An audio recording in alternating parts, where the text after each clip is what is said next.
Public গাড়ি ধরে ঠিক আছে গাড়ি নেব না।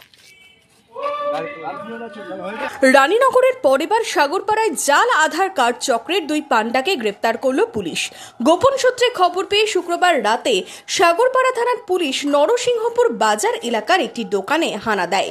সেখান থেকে উদ্ধার হয় laptop, printer machine, fingerprint machine, mobile এবং সিম কার্ড। ধৃতদের কাছ থেকে উদ্ধার হয়েছে বেশ কিছু নকল আধার কার্ডও।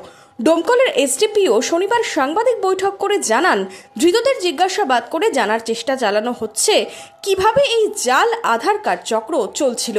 কিছু লোক নরসিংহপুর বাজার সাগরপাড়া ওখানে বসে একটা দোকানের ভিতরে বসে কিছু জালি আধার কার্ড রেডি করছে, কিছু এরকম অপারেশনে কাজ করছে যারা একদমই ইলিগাল আছে, ফেক আধার কার্ড ওরা রেডি করছে। তার সূত্রে আমাদের থানা থেকে টিম গিয়ে ওখানে একটা রেড করেছে আর সাকসেসফুল ভাবে ওখান থেকে দুজন আসামিকে অ্যারেস্ট করা হয়েছে।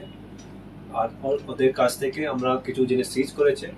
তার ভিত্তিতে আমরা দুটা ল্যাপটপ, একটা প্রিন্টার, দুটা স্মার্টফোন, চারটা সিম কার্ড, তিনটা প্রিন্টেড আধার কার্ড যে আমাদের ধারণা একদমই ফেক, আর দুটা স্ক্যানার, ফিঙ্গারপ্রিন্ট স্ক্যানার, ওটা भी আমরা পেয়েছে। এখন ওদেরকে আমরা 7 দিন জন্য পুলিশ রিমান্ডের জন্য অ্যাপ্লিকেশন করেছে। পুলিশ রিমান্ড পাওয়ার পরে আমরা ওদের ক্ষেত্রে ভালো করে তদন্ত করে এদের পিছনে কে মাথা আছে, এদের পিছনে কে ফরওয়ার্ড এন্ড ব্যাকওয়ার্ড লিঙ্কেজেস আছে, ওটাকে আমরা বার করে তদন্তকে একটা লজিক্যাল কনক্লুশনের দিকে নিয়ে যাব। ধৃত সানাউল্লাহ শেখ ও আনোয়ার রহমান সাগরপাড়ার 12 মাসিয়া এলাকার বাসিন্দা। এদিন ধৃতদের 7 দিনের হেফাজতে চেয়ে বহরমপুরের জেলা আদালতে পাঠায় পুলিশ।